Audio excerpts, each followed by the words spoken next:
And Allie Canal now to talk more about the money and the oil. So the president described a conversation that he says he had with top Pentagon officials in which he kind of admitted, right, that there was a connection with what was happening in the markets, with what was happening with oil and the start of the very war he launched alongside Israel on Iran. Let's take a listen to that.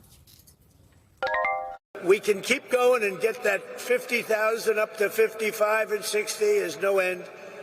Or we can take a stop and make a little journey into the Middle East and eliminate a big problem.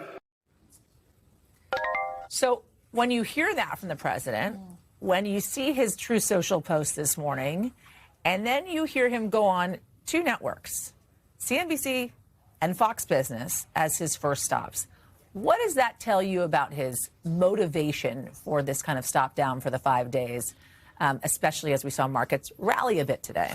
Well, look, the president watches the stock market. He watches the oil market. He watches the bond market. And this is actually something that we saw not that long ago, right? Last year during the Liberation Day tariff announcements, stock market went crazy, bond market went crazy. What happened shortly after that? He went on Fox Business. He said he was watching Fox Business. Jamie Dimon made a comment about the bond market, and then he quickly backed away on a lot of those reciprocal tariffs. So that's something that's become known as the taco trade. Trump always chickens out. At a certain threshold, that could be looked at as a check on policy. So investors at least are thinking right now that maybe we have a version of this with the Iran war. Of course, the stakes are high, though, right? I mean, there's that economic ripple effect, not just in stocks, but also oil, gas, and affordability at large.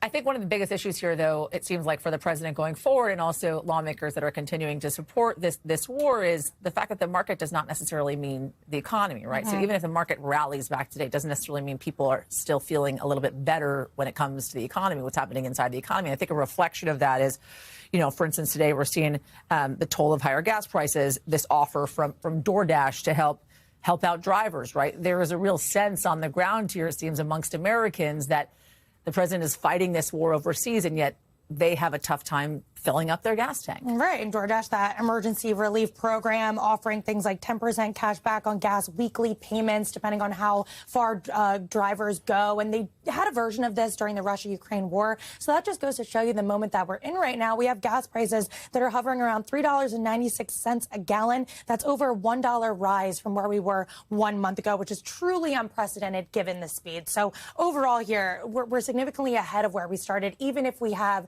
seen this stock market reaction and the oil market as well. Allie Canal, thank you. Thank you. We thank you for watching. And remember, stay updated on breaking news and top stories on the NBC News app or watch live on our YouTube channel.